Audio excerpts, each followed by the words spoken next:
Great. Good morning and afternoon to everyone on all across the coast and beyond.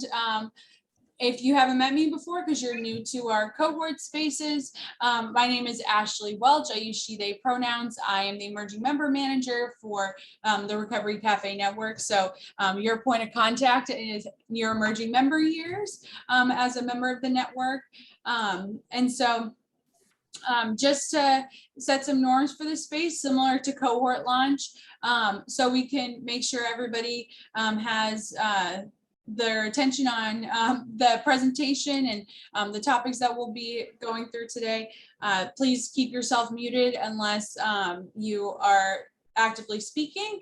And if you have a question, you can put it in the chat, and then I'll be moderating so that I can bring it up at a good time for everyone, unless Ruby or Rachel opens it up for questions in the general sense. We will be using Menti today, so if you want to get your phone or laptop or computer or whatever electronic device you use, if you'd like to participate in that, feel free to get that up and ready to go. If you do speak, please speak aloud in the conversation. Please introduce yourself, since we're still getting to know each other, with your name, pronouns, and what cafe you're from. So thank you all so much for being here today. I'm going to pass it over to Ruby and Rachel to get us started. Thank you, Ashley Welch. Hi, everybody. Good to see you. Ashley Welch, remind me, is this our first post-launch training? Yes, it is. Yes, exciting. This is our series that takes us on a deeper dive. So your questions are really important. So throughout, we'll be asking for that. And as Ashley Welch mentioned, put them in the chat so we can keep track of them. Let's see. Rachel and I are excited because this first one is aimed at kind of looking at the membership model in its entirety, reaffirming that it'll be stuff you've heard before, and also a deeper dive in some of the specifics of how to put that together and in your locations and where you are in your stages of opening.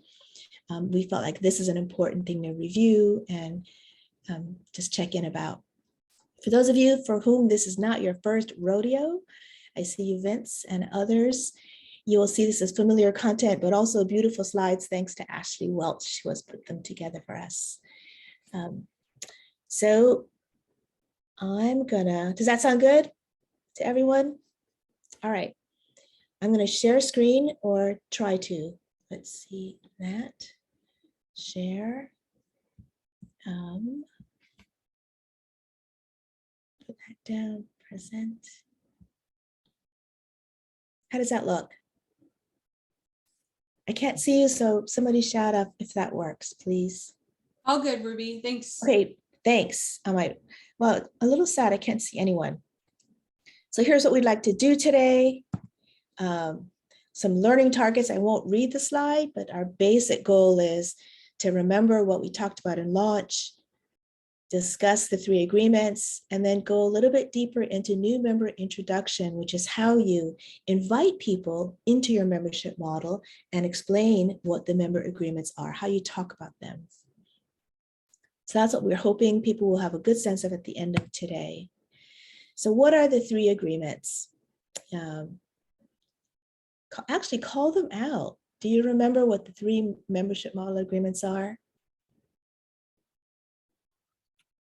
Drug and alcohol free for 24 hours. Yep. And volunteer and yep.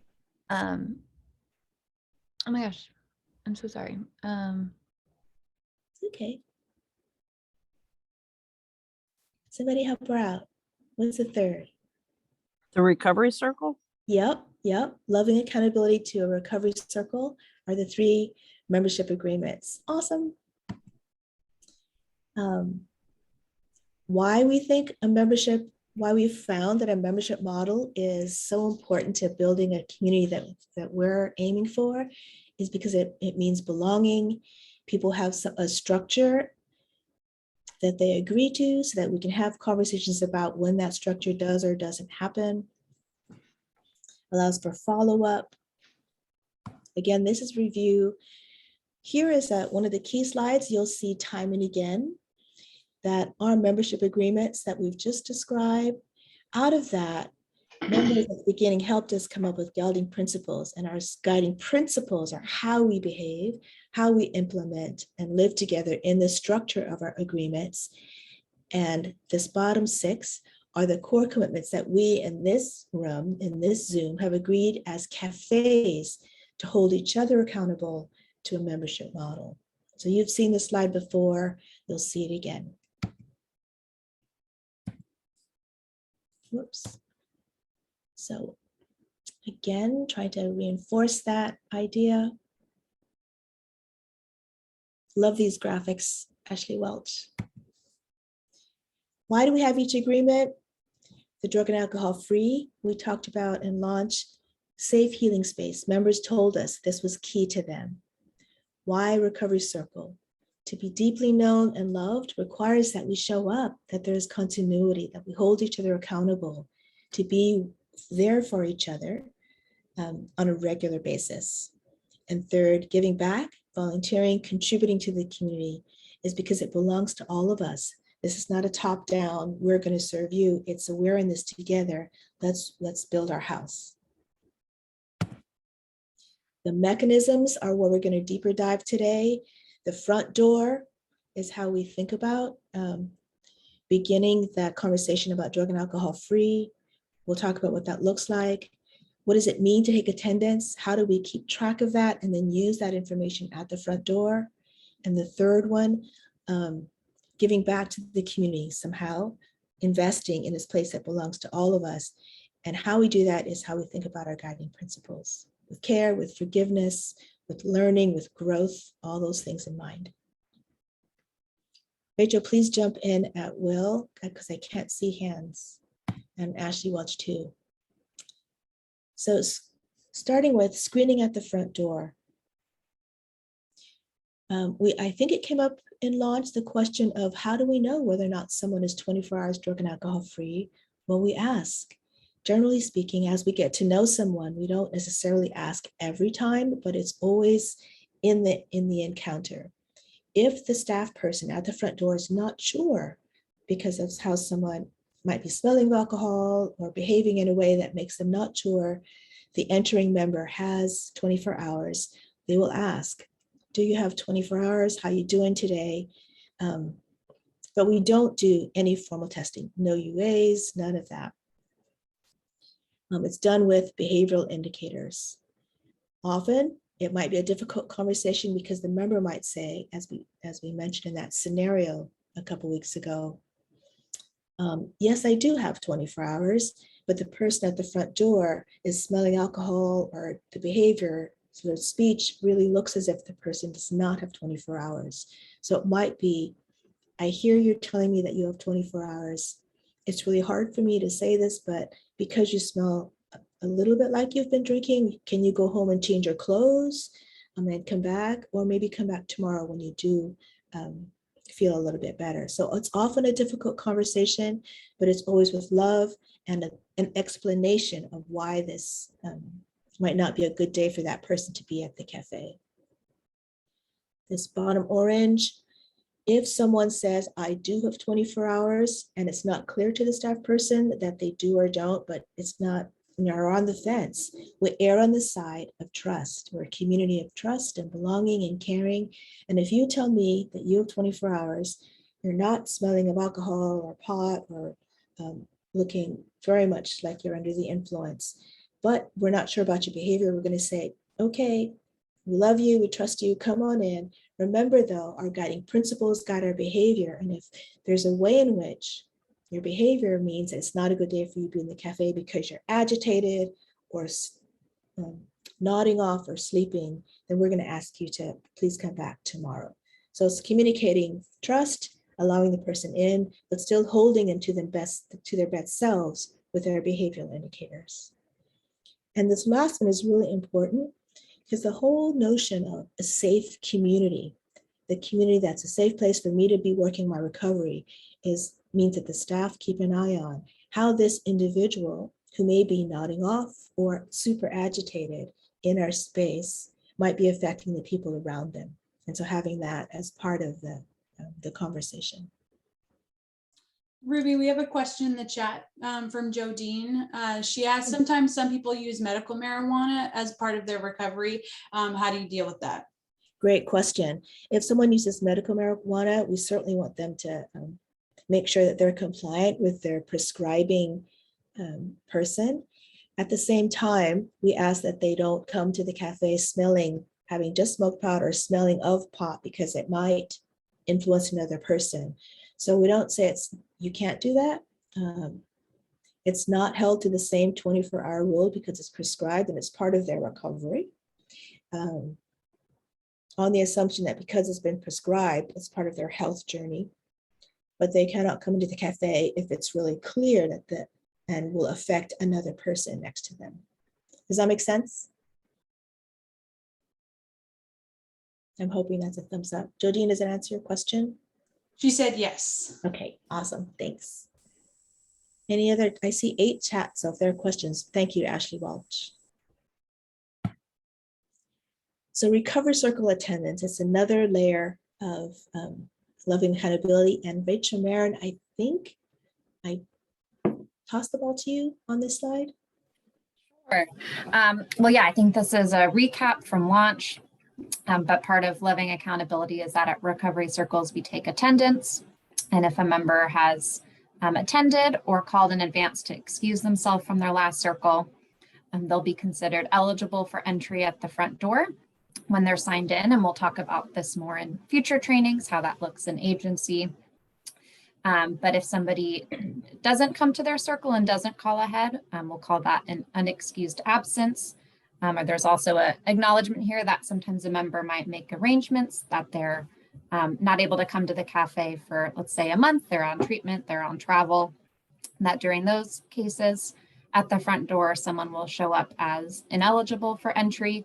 But as we all know and have been talking about, that means an opportunity for a conversation, which might involve checking in with the member about where they're at. It might end with welcoming them into the cafe under an "it depends," or it might end with asking them to come back next week using your team's best judgment. Anything to add, Ruby? I can toss it back to you. Nope, that's perfect. Thanks, Rachel.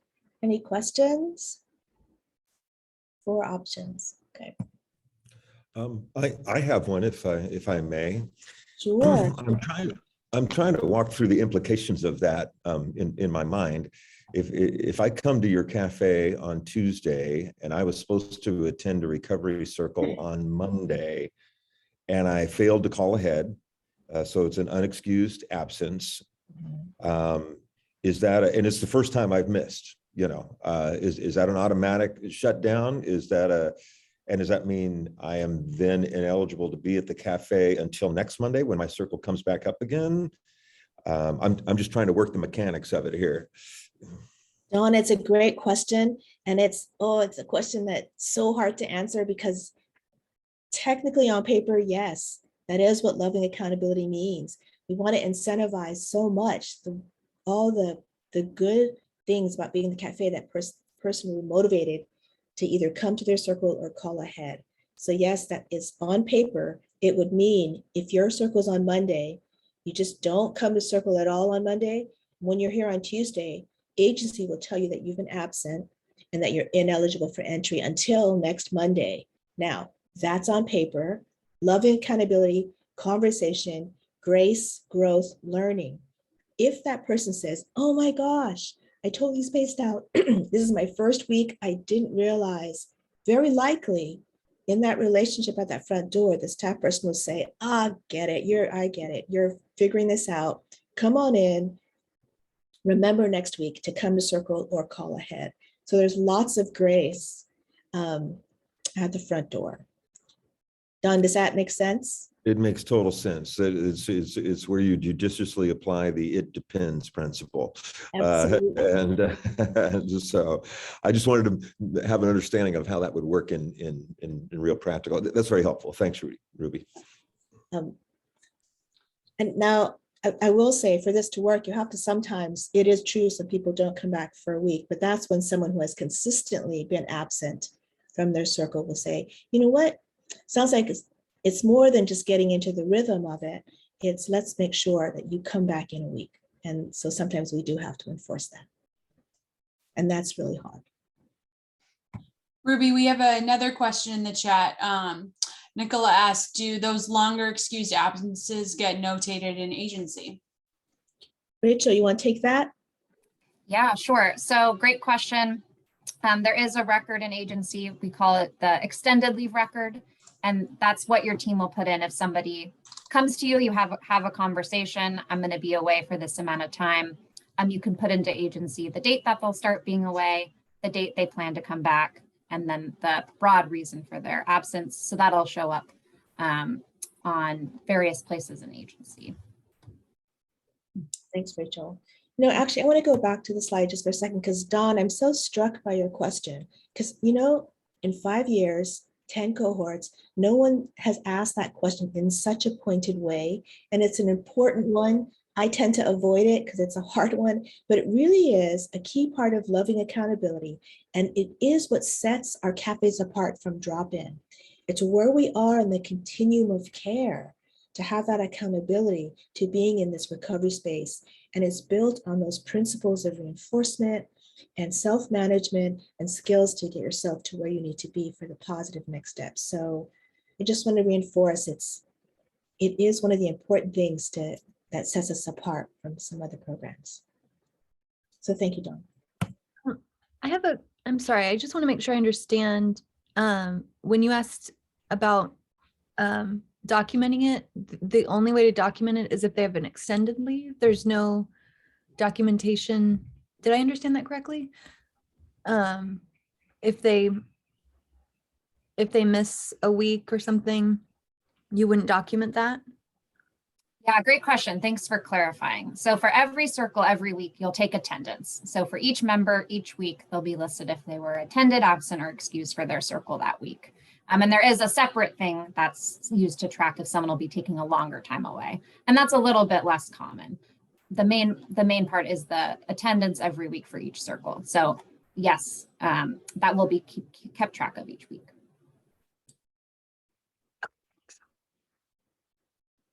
Does that answer your question, Jolene?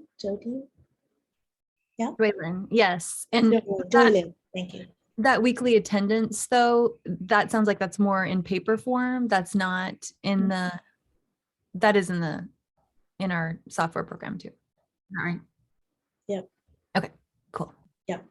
And when you actually get to see it, it makes me happy to see this, but it allows you to pull up a member record, and we can see at a glance for the last 6 months on the screen, whether they've attended or been excused or unexcused. And for some members, it goes back 6 months and it's all green, all attended. It means they've faithfully attended their circle.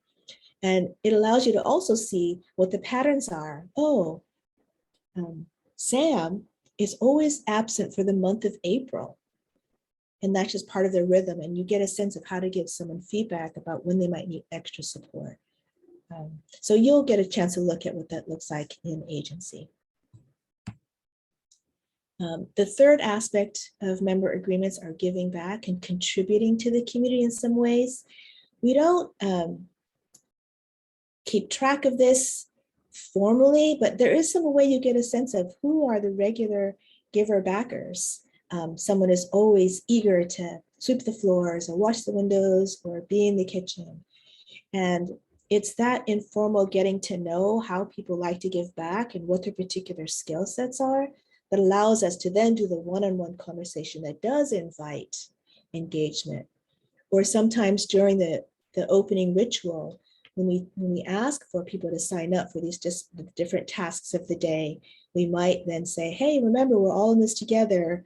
Who hasn't done a lot of volunteering this week? Do you want to give them a chance to sign up first?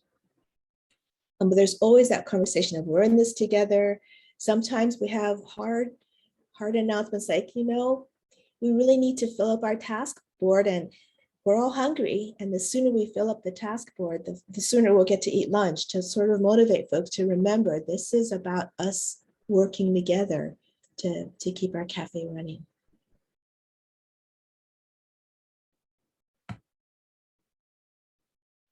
So what are the ways in which we suggest that you take next steps to build your membership model? So here's a nice graphic. I won't read them all, but all of these white circles, agency, thinking of ways, once we open our doors, how will we ask members to participate? Can they be in our kitchen? Can they be sweeping? Do we have the supplies they will need? Preparing your facilitators, training to take circle attendance, and preparing your front door staff. All of those pieces are simultaneously happening before you open your doors. And then what brings them together, how you explain that to your new members, is in a new member introduction. So you have to prepare for holding that meeting before you open. All right, new member introduction. I think, Rachel, is this where I also toss it to you? Sure. I can just start moving us through these, Ruby, and then please do jump in as you have things to add. Okay. All right, we'll go to the next slide.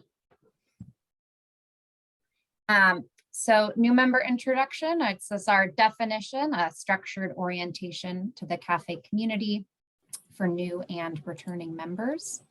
A couple kind of quick notes before we jump in. The first is that, so new member introduction is the official time when someone signs up, becomes a member, but our experience has shown that it's often helpful to have had a conversation with a member about the cafe and about membership before new member introduction. And that often happens at a guest visit. So the first time someone walks in through your doors, they'll be welcomed, sit down with a staff member to just chat about the cafe, what it is, what it means to be a member. That's when you'll fill out a guest form, which we'll talk about a little bit more at your next module. And that just allows for that initial check-in so that the person might not know what the cafe is when they first walk inside. So they're familiar with what the cafe is and what membership means at the time they sign up to new member introduction. And then the other thing I wanted to mention is that, as we'll be kind of talking about this today, we'll be thinking in the context of a group new member introduction. But for a lot of cafes, it's really common it can take a little time to build up a critical mass to be ready to have 5 or 10 people each week to go through new member introduction. And so a lot of cafes will start out doing one-on-one new member introductions during their first weeks or months. So as people come to the cafe, doing this individually with a staff member. So just want to acknowledge that that's an option too as you're in your early days and building up towards this group. Next slide, Ruby. So these are just, like we said, new member introduction is a structured orientation, and these here are our objectives. And the next slides will go through each of these one at a time. Next slide. So our first objective, and arguably the most important, is radical hospitality. This is really our first chance to make a really great first impression, to show that the cafe is a place of warmth and welcome. And that's what's really going to bring members back after they've gone to their first new member introduction. One way that a lot of cafes do this is scheduling new member introduction around mealtime. Having tasty, warm, healthy food is a really tangible benefit of membership that folks will get to experience in their new member introduction. And then it also creates just a really great space for initial conversations and building community. And that again can help show people that the cafe is a place they want to come back to. Next slide. Our next objective is connection. My favorite part about new member introduction, as I've gotten to experience it at Recovery Cafe Seattle, is that a member of the team will introduce themselves, talk about their journey to the cafe, and then invite all the other new members to go around and share a bit about themselves and what's brought them to the cafe. It's just can be a really beautiful thing to get to hear about all the diversity of challenges and life experiences, and then also the common threads that have brought people to the cafe. And in a way, is a little bit of a practice for a recovery circle. For some new members, it might be a new experience to sit and share vulnerably with others. And new member introduction is a little bit of dipping your toes in the water. It's also a great time for people to start building initial friendships and connections. It's really awesome after a new member introduction to see two people who might have shared that they were struggling with something similar find each other afterwards and decide to have lunch together. It's really those first connections that start getting built. It can be just really wonderful to see. And in that process of inviting members to share about themselves, that can often be a great initial listen for your team about what resource needs folks might have. So someone might share that they're struggling with their housing, which can lead to other members suggesting resources or your team sharing resources. And since this is also our first time really getting to know new members, there might occasionally be a time where what you're observing is that a member really isn't able in a place where they're able to give or receive information. And that might lead your team to figuring out that there might be somewhere else in the community that could best serve this person in this moment. So sometimes that can happen too, and is just something else to have in mind as you're going into this program. Next slide, Ruby. New member introduction is also where we're really laying the foundation for loving accountability, sharing about and talking about our guiding principles, the membership agreements and what they mean. As talking about the membership agreements also means that we're talking about recovery circles, what a recovery circle is, what somebody should expect when they go to their circle, and also what their attendance policy is for their recovery circle. I think it can be really helpful to make sure to emphasize what are the areas of flexibility with the attendance policy. I think sometimes, oh my gosh, I have to be at the same circle every time, every week, can be intimidating for some folks. And just making sure we're sharing that we're wanting to meet people where they're at. You know, we know you might have a lot of things going on in your life. And if we want you to be at your circle, but if you have an important doctor's appointment, we understand you might not be able to make it one week. We're just asking that you're calling ahead to let us know that you won't be able to make it. And on a similar note, that if you're picking your circle time and next month your work schedule changes and you can't make your circle anymore, we hope that you'll come talk to us so we can figure out if there might be an opportunity to transfer you to a circle that would work better for your schedule.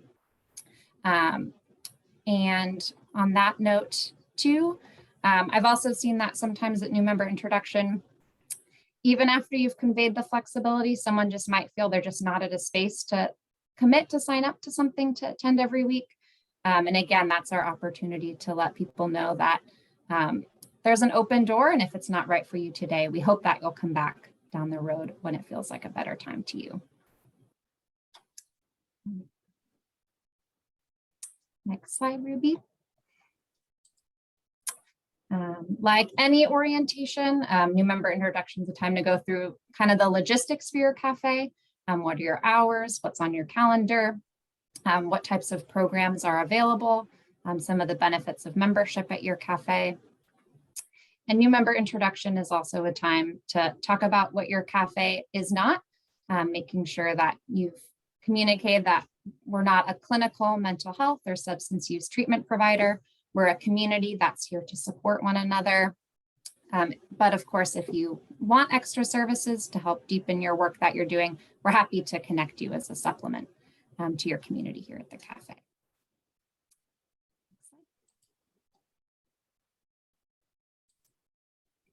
Next slide. New member introduction is a great time to talk about privacy, since it's the very beginning of each member's time in membership, and also a time where members are all together. So this is a good time to make sure that everybody's hearing this information.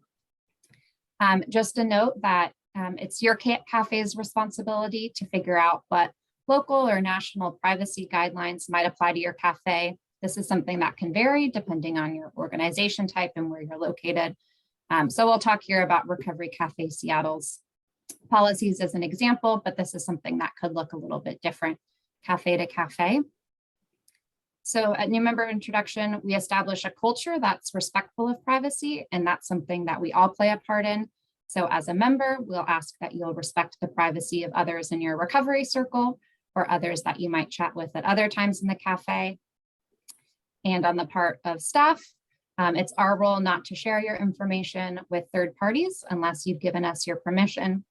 And that can be an important thing for members to be aware of, that if they want us to be chatting with their provider or a friend or relative, that's something that they need to check in with us about in advance.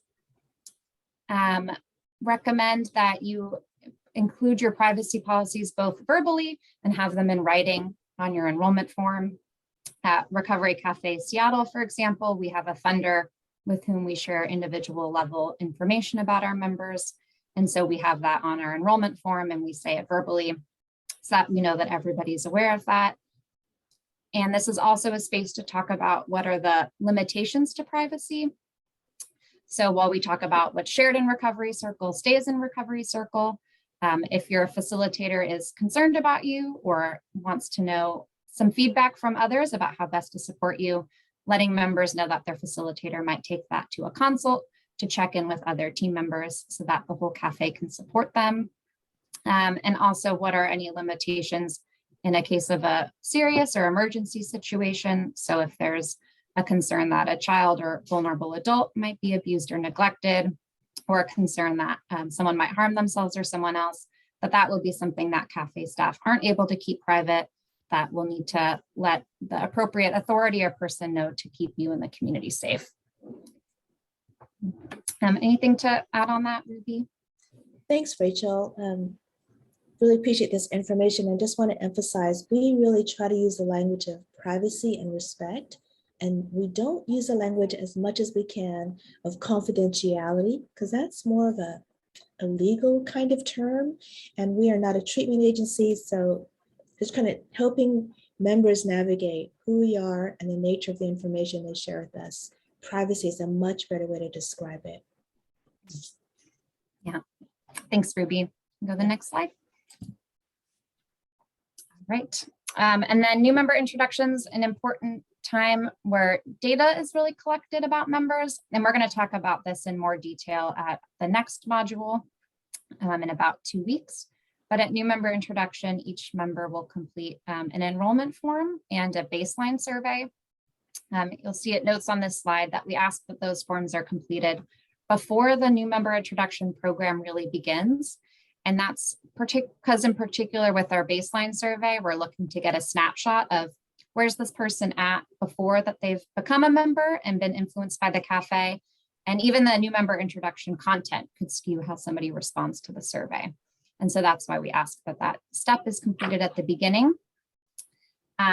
Both those forms will be given to all members as part of new member introduction. In this time of the forms, I recommend that a staff member is present to answer questions. And of course, that you're letting members know that why you're collecting the data, how you'll use the data, and also that if they're not comfortable answering any questions, that it would be their right to skip any of those questions. Again, we'll talk about this more next week, but also mentioning that our forms are available in the content library in both English and in Spanish. Great. Next slide. And then I think we're gonna pass it now to Ashley Welch. Thanks, Rachel. And Ruby, will you stop sharing screen so I can share screen?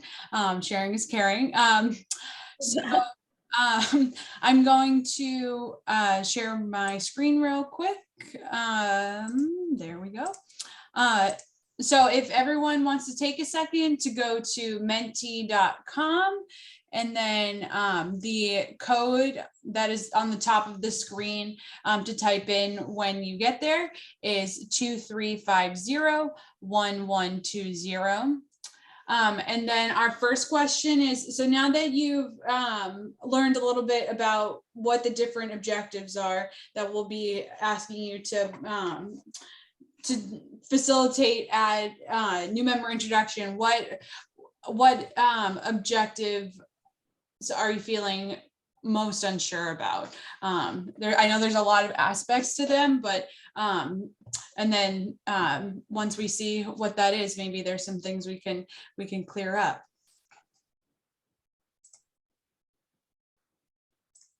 Sure, I will put the link in the chat right now.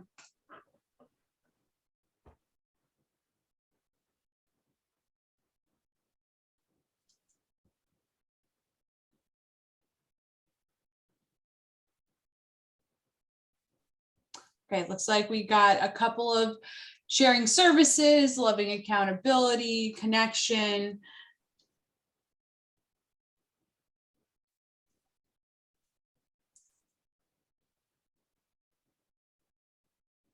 Okay, loving accountability, data collections growing up there.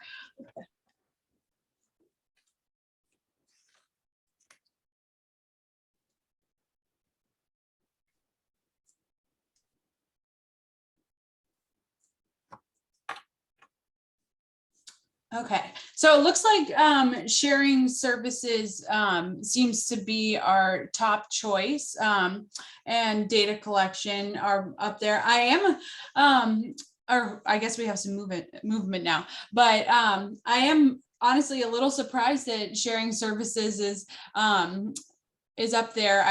I didn't expect data collection to be up there, but would anybody like to share why you are feeling unsure about sharing services with that you offer at your cafe with your members?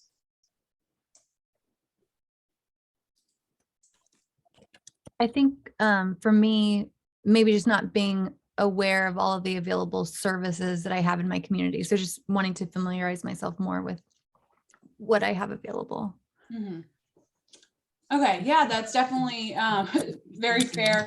Part of sharing services, as Rachel talked about, is also sharing the services that you have in your own cafe. So I'm guessing y'all are still developing what that might look like. So that makes sense why you might be unsure about it. But yeah. Does anybody else want to speak to data collection or loving accountability or the other ones that you're feeling unsure about?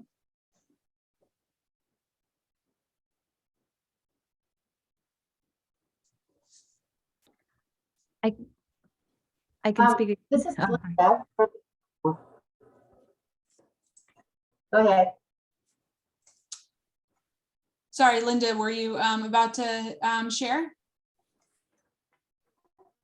I was, but I heard someone say I can share. But the one thing that I have a really hard time with, and I wasn't sure if it was loving accountability, connection, or hospitality, but if I get somebody coming to the door and you can tell that they've been or doing something, but their mind is still there and they're begging for help, I think I would have a really hard time turning them away. And and then you get somebody who misses a meeting, and so I feel kind of like they're being held accountable, but these are addicts that haven't been held accountable.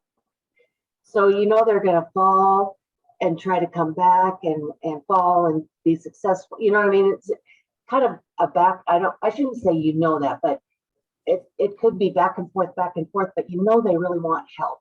So I'm just I'm just concerned that I'm maybe helping them in the wrong way because I'm not stern enough, or I don't know. That's just a big concern of mine. Mm-hmm. About help. Are they coming in for the wrong reasons? I don't know. That's my concern. Yeah, thank you so much, Linda, for bringing that up. And I'm sure that's a concern all of us share. Ruby, do you want to talk about how you've approached that concern in the past? Yeah, I just, Linda, thank you for raising that, because I think that's always going to be on our hearts, and that is the nature of our work. And that's what motivates us to really invest in getting to know that individual, so that in that knowing and caring about them, we can make that difficult "it depends" decision.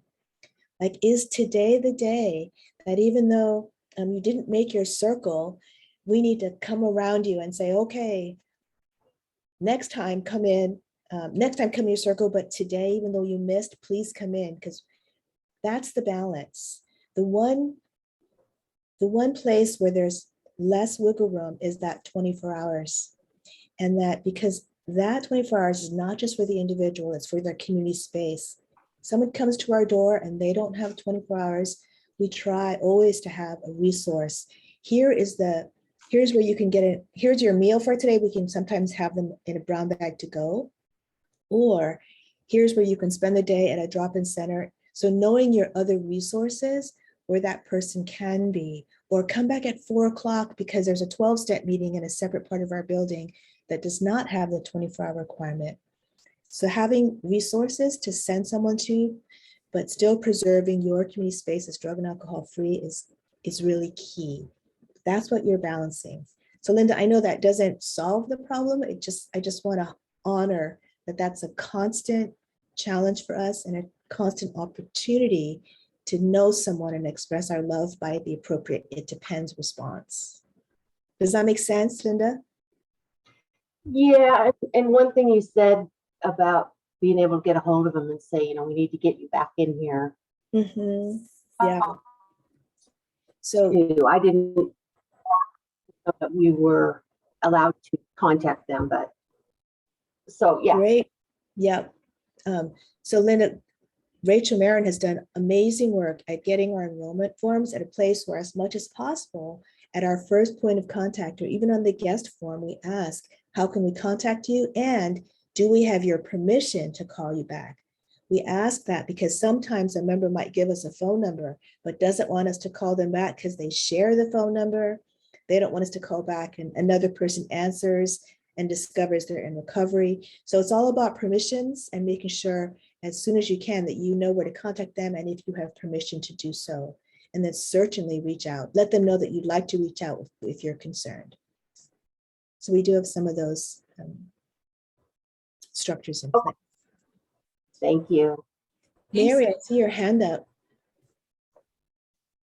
Hi, I am wondering if it would be okay to have like a list or a couple numbers of people in a 12-step program that are willing and able and want to be that person that if somebody does come in and they are really in need of support and we're not able to take them in that day, but might help them get through that day so that they can make it the next day? Do we collaborate like that? That's a great question. So you mean not able to come in that day because they don't have 24 hours? They can't come in that day because they don't have 24 hours, but maybe we might have a number on hand to somebody Yeah. in the recovery community that might be willing to support them until Yep. tomorrow when they can come. Great question. And that does happen. It's kind of an organic opportunity. If that person's longstanding member and they have a recovery circle, they've made those connections.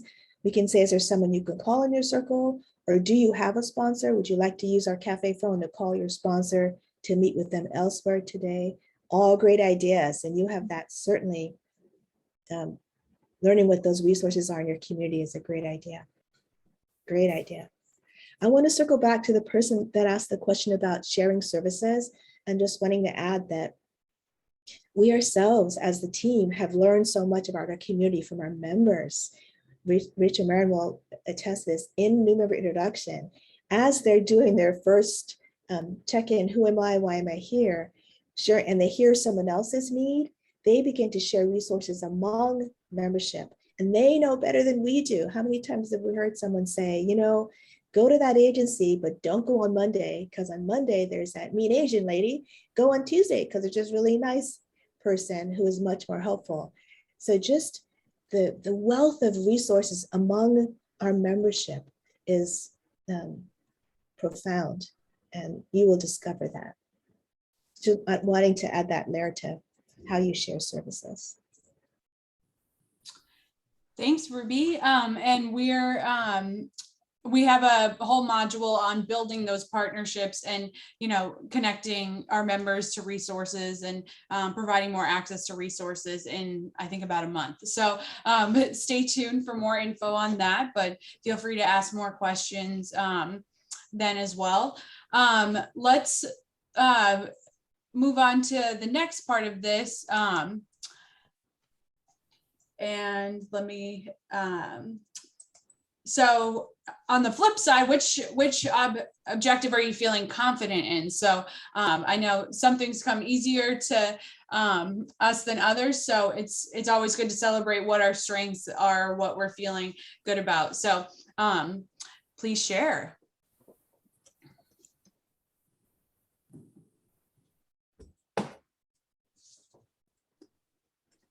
Radical hospitality, that's good.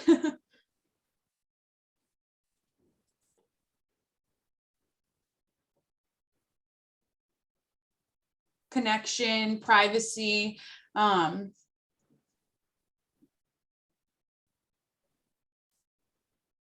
sharing services. Okay, we're moving along the continuum. That's great. Jodine put in the chat that she's feeling confident about all of them. That's great. And maybe while we see what everybody's feeling confident in, does any person who's worked at a cafe before, or this is their second cafe, want to speak to if you facilitated new member introduction before, what growing that confidence in the areas that maybe you were unsure about before, what that might have looked like for you in the past?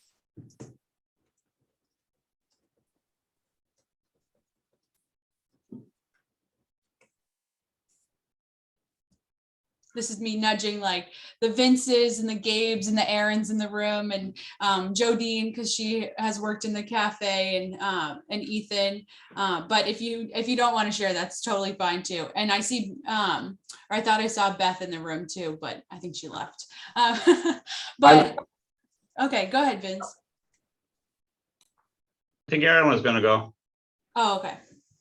I was just gonna thanks for the nudge. I was just gonna say the loving accountability is something that, like, I don't know, my bleeding heart progressive self was like a little bit uncomfortable with at the beginning.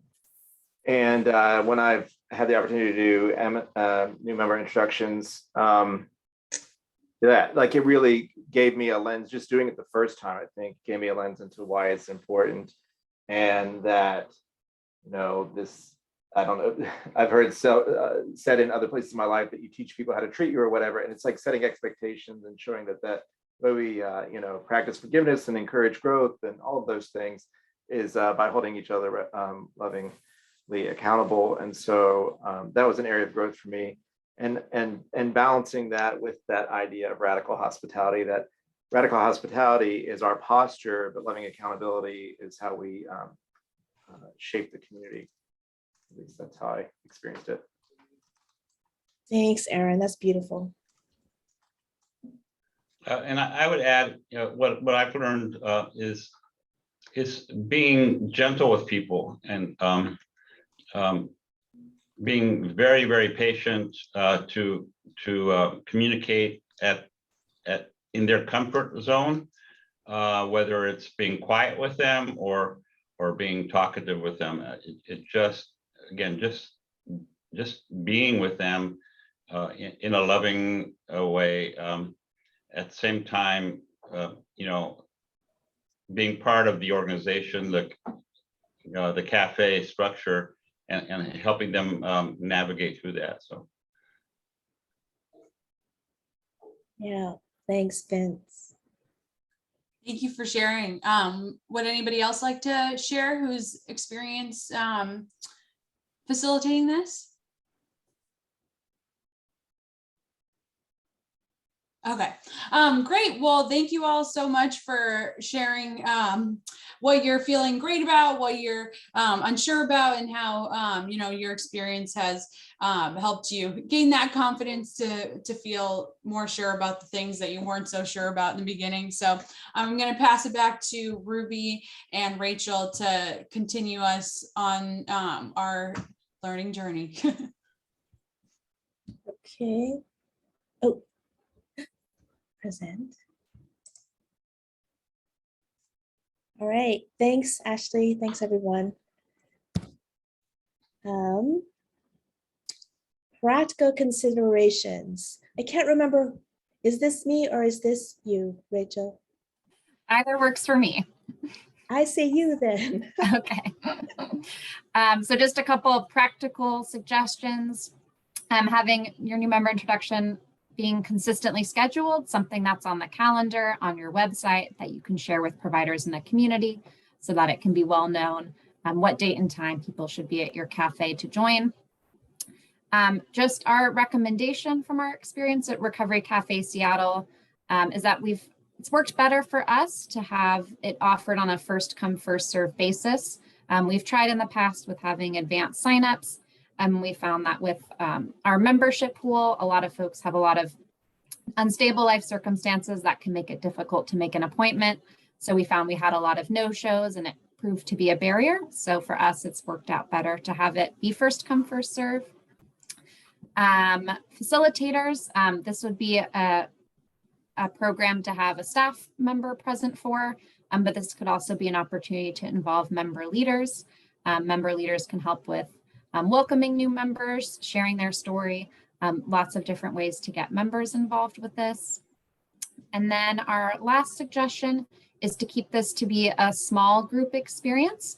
It can be challenging to turn somebody away because your new member introduction is full, but we've really found that keeping to a smaller group, and this might vary for your cafe what this number is, but really helps to have a healing environment. Everybody has enough like physical space in the room. People are able to share, able to get their questions answered. And also it is an investment to do the data entry for each new individual. And so keeping in mind what's your team's capacity to do data entry would also help determine what group size you're able to bring into your cafe each week. Anything to add, Ruby? Sounds great, Rachel. I will go back to the first come, first served. In terms of, totally agree with what Rachel described, that is spot on. There is one little caveat, is that we have in the past, as we became more established and reached out to other providers, and in a reciprocal way, some other case managers from other agencies sometimes called us and said, I've got someone who would be a great member and would love to participate.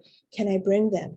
And so we would say, yes, come on Tuesday and we'll save you a spot. So there are some ways in which you can have some advanced set-asides, but you will decide that as you get to know your community. So it's kind of a balance. And then under facilitators, just no pressure, no worries. At the beginning, as where most of you are, you will not have member leaders. So your new member introductions will be facilitated by staff who may then tell their story and engage in that way. And over time, as you raise up member leaders, once you've been open for a while, then you will add them to your new member introduction. But so no pressure to find them from the get-go. Thanks, Ruby. And Jodine did have a question in the chat that I saved for this. So Jodine asked, how soon can they do new member introduction? I'm guessing once you open your cafe. So what would you recommend for that? You know, you can even have it on that first day. It depends on how many people show up, what the demand is, your particular situation. But I could envision if you're in a location and there's buzz and people know you're about to open on a particular day, you could say, welcome, be a guest for today, but also if you really know who we are and you're interested because you know of our cafes and other locations, today is also new member introduction. You can start people signing up that very first day. Or you can say, come back tomorrow, get to know us today, and we'll have so there's lots of wiggle room, but you'll need it pretty soon after you open your doors, within a few days, within a week at least, so that people will have a next step and you can put them in circles when they're ready to be engaged, which means you have to have your circle time set apart, finding a location, a facilitator, and a quiet space for them to do that, all in preparation of opening. I hope that answered the question. Jodine, did that answer your question?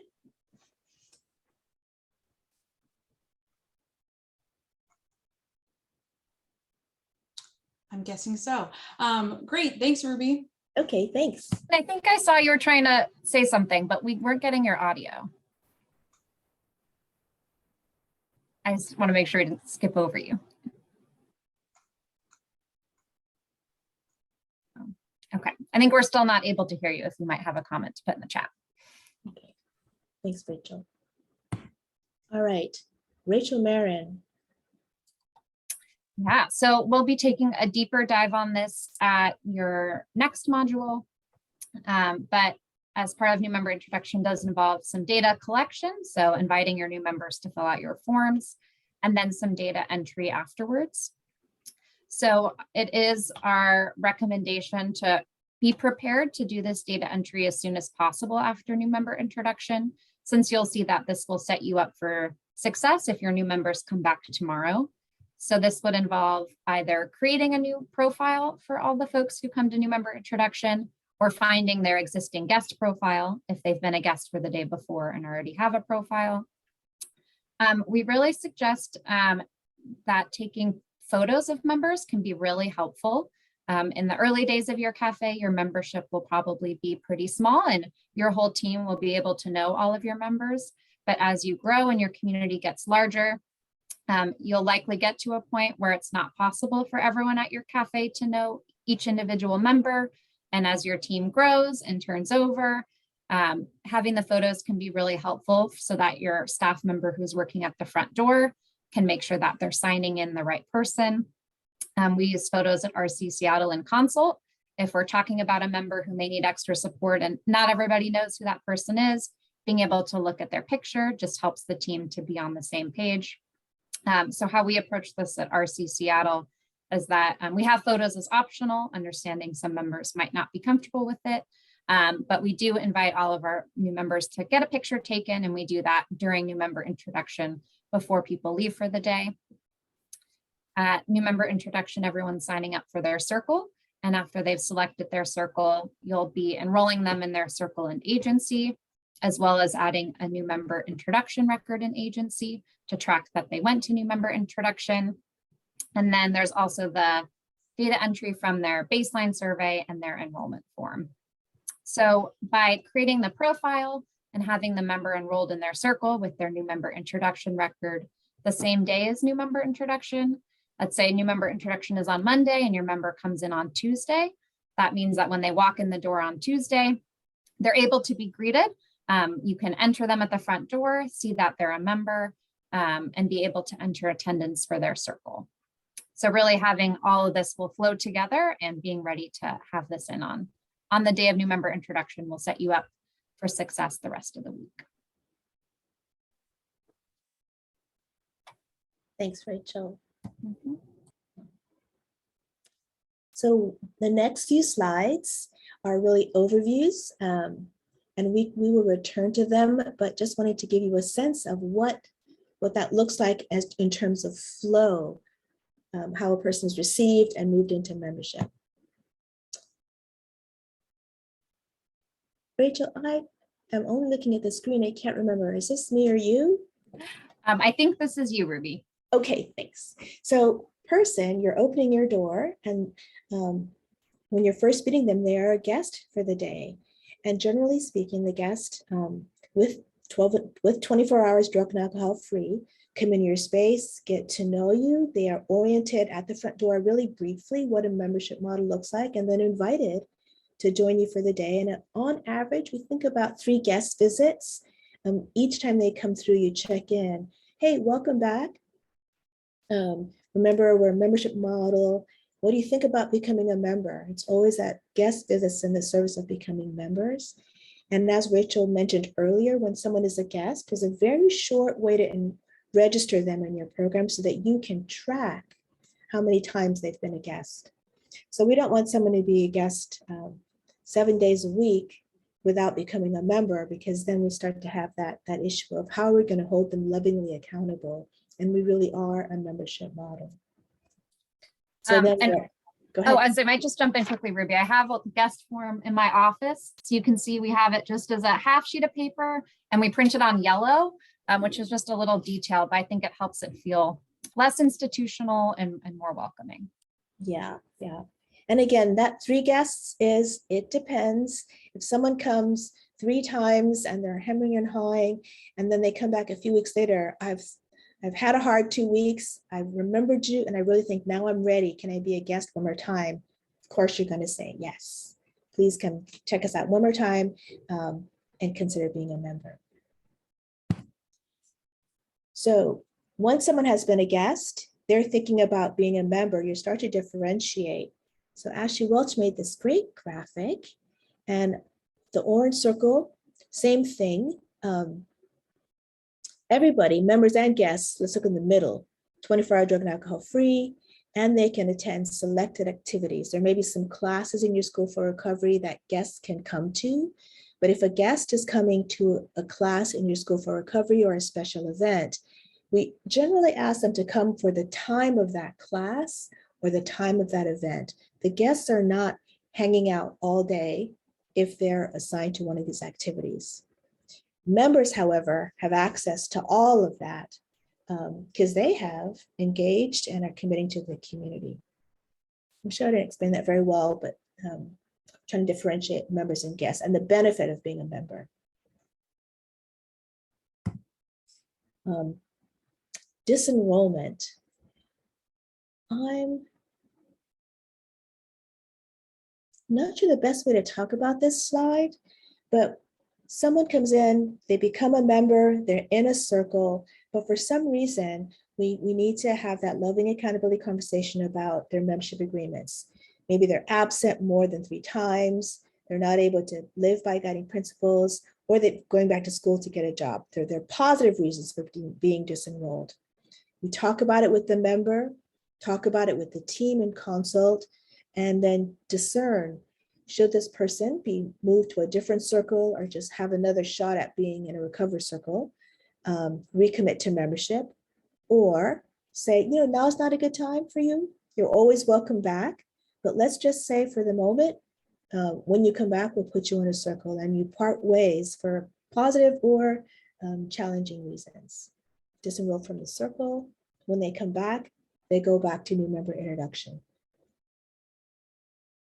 Ruby, before you Yep. move on, I just want to make sure because Jodine had asked about this. Even though she didn't know she was asking about this. She said she thought that 3 unexcused absences drops them from their circle. This is where, that it depends thing comes in, where it's once they've had 3 unexcused absences that, or excused, like if they haven't been for 3 weeks either way, then that's the opportunity for having a conversation with the member so that you can see in that middle part where there's the 2 arrows that go different ways, which is the best path for them, and what will support them most. And even if that means that they'll no longer be a part of the circle that they haven't been to in a while. So does that answer your question, Jodine? And hopefully Yes, it does. we can hear you. Great. Can you hear me? Can you hear me, Ashley? Yes. Yeah. Oh, okay. Yeah, you answered my question.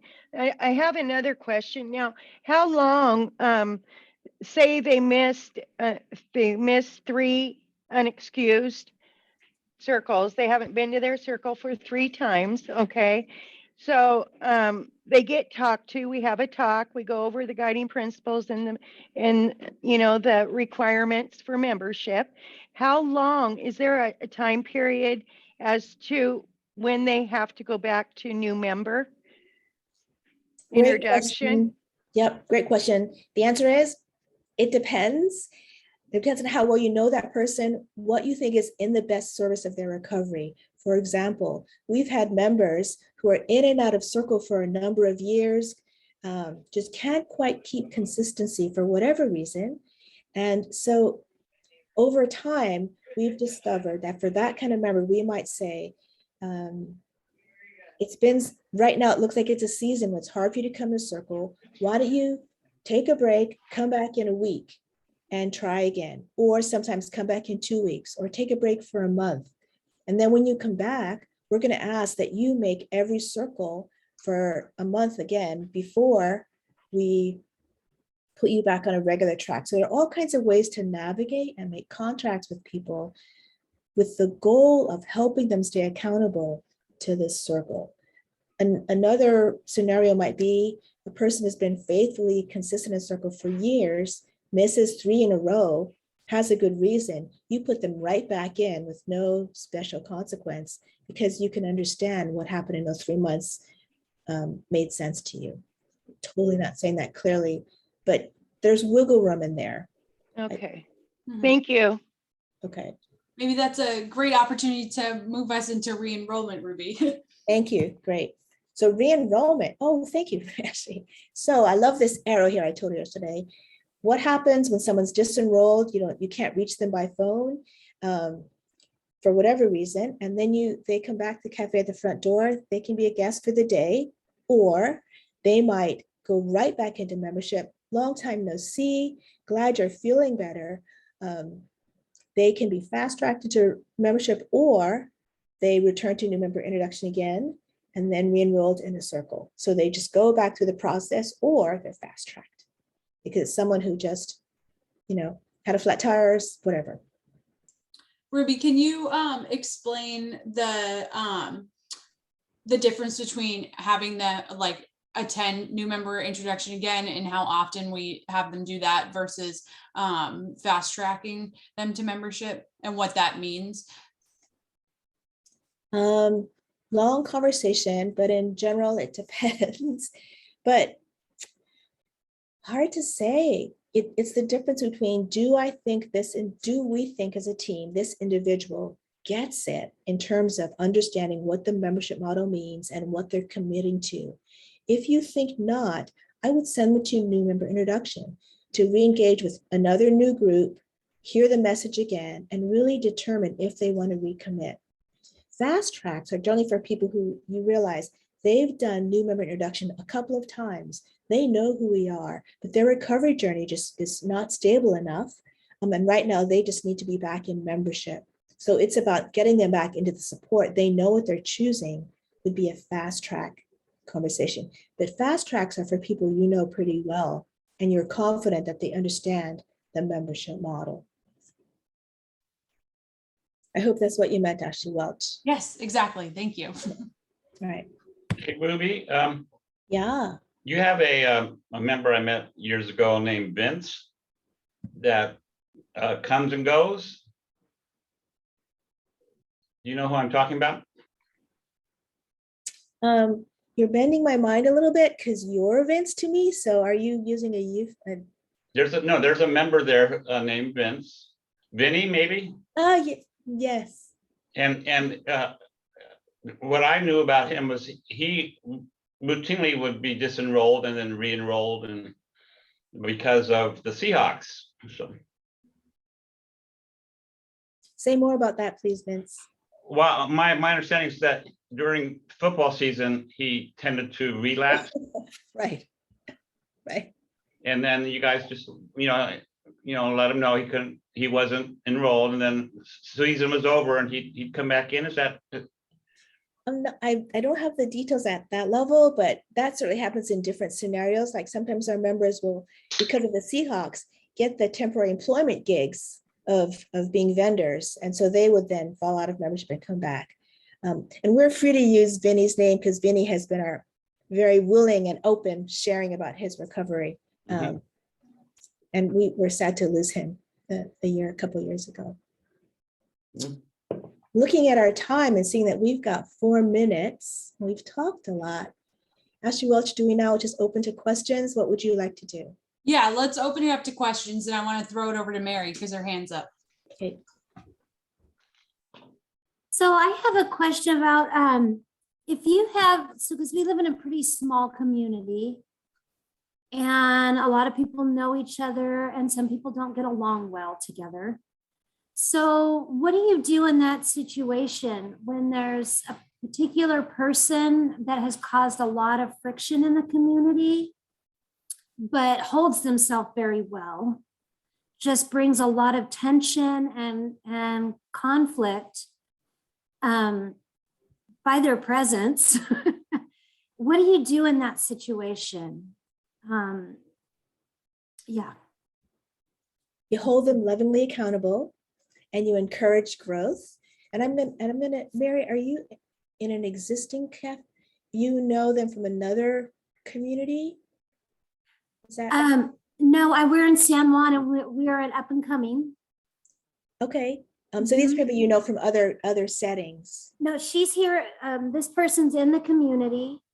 And I have a really strong feeling that they'll want to come in, they'll see the Recovery Cafe, want to be a part of it, but has caused a lot of tension and Mhm, controversy, kind of surrounds them a lot. mhm. And so Yeah. just wanting to know how to deal with that and be ready for that when they do come in, and how it might affect all the other people that are there. Yeah. And that's going to happen all the time. That still happens to us, open for 15 years. And your best support is to have your core leadership team be tight, check in with each other, be on the same page, have the same stance of how to receive and welcome and support this person so that you are delivering a consistent message. And remember that your task as this core leadership team is to create safe space. So from the get-go, when this person is a guest, or in your new member introduction, you're reminding them this is about respect and forgiveness and growth. And these are the guiding principles. And that's the ground that you stand on. So when that person comes in and maybe this will be the place where this person will have a wonderful experience and have a transformation. But you've got these structures that say, remember, in this space, we speak respectfully and we encourage each other. If that's hard for you today, please come back tomorrow. But that only can be held with firm, loving accountability if your core team is on the same page about that's what you're creating in your space. And this person won't be the first. There will always be someone, and consider them a gift. They're helping you become even more and more radical hospitality gurus, right? Right. That's Thank my you. wishy-washy answer. Thank you. Amazing. I know we have 1 minute left, so I want to throw in some reminders, and then if people have more questions, we can address them. So I just want to, and I'm looking at another screen, so that's why I'm not looking at you. So our first official check-in, which is required that you have at least one person available to come to the check-in per cafe, but more than one is always welcome. Is on June 2nd. So that's a week from today. I can't believe it's already June. So we're excited to see you there. And Killian will be leading that space with myself. And then if you are intending to apply for a capacity grant, we have our information session that you are required to attend in order to apply on June 3rd at 12 p.m. PST. And so that RFP and application went out yesterday, and thank you to anyone who told me that the link to the Google form was broken. So I fixed that. So that's all good. And then our monitoring and evaluation training, starring Rachel, is on June 9th. So stay tuned for more information about that. And you should have all those calendar invites already. So yeah, if you have to go, thank you so much for being here. You're welcome to follow up with any questions via email. I can stay on for a couple of minutes to, and I can't speak for my colleagues, to answer questions, but thank you all so much. Bye, everyone. You guys are so awesome. Thank you. Bye. Thank Bye. you.